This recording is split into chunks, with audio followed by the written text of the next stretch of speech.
నమస్తే. ప్రస్తుతం మనతో పాటు ప్రముఖ ఆధ్యాత్మికవేత్త, జ్యోతిష్య వాస్తు పండితులు, లలితాదేవి ఉపాసకులు బ్రహ్మశ్రీ నానాజీ పట్నాయక్ గారు ఉన్నారు. గురుగారితో మాట్లాడదాం. నమస్కారం గురుగారు. శ్రీమాత్రే నమః. గురుగారు, రాబోయే 6 నెలలు కూడా కర్కాటక రాశి వారి పరిస్థితి ఏ విధంగా ఉండబోతుంది? పాజిటివ్గా ఉండబోతుందా, నెగిటివ్గా ఉండబోతుందా? ఎలాంటి జాగ్రత్తలు వీళ్ళు తీసుకోవాలంటారు? ఒకటండి, కర్కాటకం వారికి ప్రస్తుతం ఉన్నటువంటి గ్రహస్థితి సంవత్సర ప్రారంభంలో వృషభంలో ఉండే గురువు ఇప్పుడు మిథునంలోకి వచ్చాడు. ఇంకొక 2 నెలల్లో లగ్నంలో కూడా వస్తాడు. అక్టోబర్ నవంబర్ మాసాల్లో లగ్నంలో ఉంటాడు కంప్లీట్గా. సో వీళ్ళకి ఏంటంటే రాజయోగ కారకుడు గురువు భాగ్యాధిపతి అవుతాడు. సో ఈ గురువు ఉన్న స్థితిని బట్టి కూడా వీళ్ళకి లైఫ్లో చాలా మట్టుకు మార్పులు వస్తూ ఉంటాయి. అయితే ఇక్కడ ఈ కర్కాటకం వారికి ఎప్పుడైతే లగ్నంలో తిరుగుతాడో వీళ్ళకి అప్పులు కొంతవరకు షార్ట్ అవుట్ అవ్వడము, క్లియర్ అవ్వడం అనేటువంటిది జరుగుతుందండి మెయిన్గా. కాకపోతే ఏంటంటే ఈ శని వక్రగతి ఈ 6 నెలలు సంబంధించిన దాంట్లో ఒక 4.5 months శని వక్రగతి ఉంటున్నాడు. ఎప్పుడైతే శని వక్రగతిలో ఉంటున్నాడో అష్టమ శని వెళ్ళిపోయింది కదా ముందుకు అనుకున్నది మళ్ళీ వెనక్కి వస్తుంది. అష్టమ శని అంటే ఏం లేదు, సింపుల్, అక్కడ ఏం లేదు. కొంచెం ఏంటంటే మనం చేయని దానికో నిందపడుతూ ఉంటాం. అది కొంచెం చూసుకోకుండా మనం అది చూసుకుంటూ మెదలగలిగితే అన్ని విధాలా బాగుంటుంది. అలాగే వీళ్ళకి పేరు ప్రఖ్యాతలు రావడానికి అక్టోబర్ నవంబర్ మాసాల్లో ఎప్పుడైతే గురువు లగ్నంలో సంచరిస్తాడో పేరు ప్రఖ్యాతలు ఇట్లాంటి వాటికి చాలా బాగుంటుంది చెప్పాలంటే. ఇక ధనస్థానంలో కేతు ఎప్పుడైతే ఉన్నాడో, కేతు 2వ స్థానంలో ఉన్నందుకు ఈ మెడికల్ రంగాలు, అదేవిధంగా కెమికల్ సాఫ్ట్వేర్ రిలేటెడ్ రంగాల్లో ఉండేటువంటి వారికి అనుకూలత చాలా బాగుంటుంది. ఇక దానికి ఇబ్బంది ఏం లేదు. ఓకే, ఆ విషయంలో చాలా చాలా అద్భుతంగా ఉంటుంది. ఇక 2వ విషయం ఏమిటి అంటే, ఇక్కడ వీటితో పాటు ప్రధానంగా చూసుకోవాల్సినటువంటి అంశం,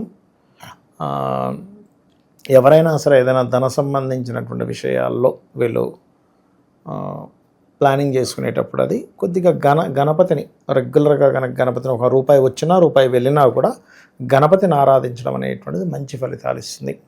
ఒకటి, వీళ్ళకి లగ్నంలోకి ఎప్పుడైతే గురువు వస్తాడో అక్టోబర్ నవంబర్ మాసాల్లో హెల్త్ ఇష్యూస్ అనేవి తగ్గుతాయండి. ఒకటి, రుణ రోగ శత్రు సంబంధాలన్నీ కూడా క్లియర్ అవుతాయి. ఎందుకంటే గురువు అక్కడ ఉండి పంచమాన్ని వీక్షిస్తాడు. పంచమ స్థానం అంటేనే రుణరోగ శత్రు స్థానాలను తగ్గించే స్థానం. అలాగే గొప్ప గొప్ప గురువులు పరిచయం అవ్వడము, ఆధ్యాత్మిక ఆలోచన పెరగడము, ఇవన్నీ కూడా ఉంటాయి. కాకపోతే ఈ గురువు లగ్నంలో ఉన్నందుకు కొంచెం అంటే సహజంగా ఏంటంటేనంటే గురువు కొన్ని తన దృష్టి వల్ల చేసేవి బాగుంటాయి. అంటే తను ఎక్కడైతే దృష్టి పెట్టాడో ఆ విషయాలు చాలా బాగుంటాయి. కానీ ఆ రాశిలో ఉండేటువంటిది కొంత ఎఫెక్ట్ ఇస్తుంది. ఎలా అంటే కొంత వ్యాపారస్తులు, అందులో ముఖ్యంగా ఫ్యాషన్ రిలేటెడ్, అందానికి సంబంధించిన, లేకపోతే లగ్జరీ రిలేటెడ్ సంబంధించిన కొన్ని ఉంటాయి కొన్ని వ్యాపారాలు. ఇలాంటి వ్యాపారాల్లో ఉండేటువంటి వారికి మాత్రం కొంచెం దాని యొక్క ప్రభావం అనేటువంటిది పడుతుంది. అంటే ఆ రంగాల్లో ఆ వ్యాపార సంబంధంగా అంత ఫలితాలు రావట్లేదని. అందులో ముఖ్యంగా రియల్ ఎస్టేట్ రంగాల్లో వారికి, ముఖ్యంగా రియల్ ఎస్టేట్లో కన్స్ట్రక్షన్ రంగాల్లో ఉండేటువంటి వారికి దాని యొక్క ప్రభావం అనేటువంటిది పడుతూ ఉంటుంది చెప్పాలంటే. ఇక అదేవిధంగా ఎప్పుడైతే లగ్నంలో గురువు ఉన్నాడో సప్తమాన్ని చూస్తాడు. సప్తమ వీక్షణ అనేటువంటిది కొంతవరకు వివాహం విషయంలో కానివ్వండి, సామాజిక సంబంధించిన విషయాల్లో కానివ్వండి, గతంతో పోల్చుకుంటే ఖచ్చితంగా వీరికి అనుకూలంగా ఉంటుంది. కాకపోతే అష్టమ రాహు కాబట్టి కాస్త ఒక్కోసారి చూడండి, మనం డ్రైవింగ్ చేసేటప్పుడు అది పొగమంచు ఉంటుంది చూసారా, ఈ పొగమంచు ఉన్నటువంటి ప్రదేశంలో డ్రైవ్ చేసేటప్పుడు తెల్లవారుజామున 5-6 గంటలప్పుడు, ఎందుకంటే రాబోయేదంతా చలికాలం, వర్షాకాలం కాబట్టి అష్టమ స్థానం అంటేనే ఆకస్మిక సంఘటనల స్థానంగా చెప్తూ ఉంటారు. ఇటువంటి విషయాల్లో కొంత జాగ్రత్తగా ఉండాలి. 3లో కుజుడు ఇప్పుడు జూలై 28 నుంచి ఒక నెలన్నర పాటు 3లో కుజుడు ఉన్నప్పుడు ధైర్యంగా కొన్ని నిర్ణయాలు తీసుకుంటారు. దాని తర్వాత కుజుడు 4లోకి వెళ్తాడు. ఇది కొంతవరకు 4లోకి వెళ్ళినటువంటి కుజుడు కూడా ఏంటంటే ఇక్కడ పర్టికులర్గా మీకంటూ అంటే ల్యాండ్ రిలేటెడ్ ఇట్లాంటి విషయాల్లో లీగల్ సంబంధించినవి కొంత క్లియర్ అవ్వడము, లీగల్గా వీళ్ళు కొంత గెలవడము ల్యాండ్ ఇష్యూస్లోని. కొంతమందికి ఏంటంటే లీగల్ ఇష్యూస్ ల్యాండ్ వల్ల అవ్వడం కూడా జరుగుతూ ఉంటుంది. అంటే ఆ ఎంటర్ అవ్వాలి, అది గెలవాలంటే ఫస్ట్ అక్కడ ఎంటర్ అవ్వాలి కదా. సో అటువంటివి జరగనున్నాయి చాలా స్పష్టంగా. అయితే వీళ్ళకి కెరియర్ రిలేటెడ్ సంబంధంగా కూడా చూసుకుంటే ఎక్కువగా July, August, September, October, November మాసాల్లో ఎక్కువగా అంటే వీళ్ళు ఏదైతే జాబ్ అనుకుంటారో ఈ జాబ్ రిలేటెడ్ సంబంధించిన విషయంలో వీళ్ళు అనుకున్న స్టేజ్కి వెళ్ళడానికి ఆ మంత్స్ బాగా వీళ్ళకి తోడ్పడతాయి చెప్పాలంటే. ఓకే, ఇక వైవాహిక జీవితం ఎలా ఉండిపోతుంది గురుగారు గారు? వైవాహిక జీవితాన్ని మనం ఎప్పుడు కూడా సప్తమ స్థానాన్ని, 12వ స్థానాన్ని, పురుషుడికైతే శుక్రుడు, స్త్రీలకైతే కుజుడిని కూడా అబ్జర్వ్ చేసి చెప్పాలి వాళ్ళ పర్సనల్ చార్ట్లో. ఇక్కడ వరకు చూసుకుంటే లగ్నంలో ఎప్పుడైతే గురువు ఉన్నాడో ఉచ్చస్థితిలో ఉండే గురువు మనకి అక్టోబర్ నవంబర్ మాసాల్లో సప్తమాన్ని వీక్షిస్తాడు కాబట్టి వివాహం కోసం చేసే ప్రయత్నాలు అక్టోబర్ నవంబర్ మాసాల్లో అనుకూలంగా ఉంటాయి. ఒకటి. రెండవది ఏంటంటే వివాహ జీవితం, మీరు ఏమంటున్నారంటే వివాహం తర్వాత ఉండే జీవితం గురించి. భాగ్యాధిపతి 12లో ఉన్నాడు. 12వ స్థానమే వివాహ జీవితానికి ముఖ్యమైనటువంటి స్థానం. సో అది చాలా మట్టుకు గతంలో ఏమైనా గొడవలు ఉన్నా, ఏదైనా విడిపోతారనే స్టేజ్ నుంచి మళ్ళీ కొంతవరకు కలిసే స్టేజ్కి తీసుకురావడం, ఇటువంటివి బలంగా ఉన్నాయి ఇప్పుడున్న పరిస్థితుల్లో వీరికి. కాకపోతే వాళ్ళ పర్సనల్ చార్ట్ అనేది ఒకటి ఉంటుందండి. వాళ్ళ పర్సనల్ చార్ట్లో 12వ స్థానంలో ఏ గ్రహాలు ఉన్నాయి, ఏ గ్రహం ఉంది, అది ఏ రాశి అయింది, ఏ నక్షత్రం మీద ఉంది, అది ఏ పోర్ట్ఫోలియో కలిగి ఉంది అనే దాని మీద వాళ్ళ వైవాహిక జీవితం బాగుంటుంది. అలాంటి కొంతమంది చూడండి ఎంతో ప్రేమగా ఉంటారు ఇద్దరు, అసలు ఒకళ్ళని వదిలి ఒకళ్ళు ఉండలేరు. ఇక్కడ దూరంగా వెళ్తే ఒకరికొకరు దుఃఖపడిపోతారు. ఇంకొంతమంది దూరంగా ఉంటే బాగుండరా బాబు, పుట్టింటికి వెళ్ళిపోతే బాగుండు భార్య, లేకపోతే టూర్కి ఎక్కడైనా భర్త వెళ్తే బాగున్నాం, కొంత ఫ్రీగా ఉంటాం. నేను చాలామందిని చూశాను, ఇలా ఉండే వాళ్ళని చూసి అలా ఉండే వాళ్ళని చూశాను.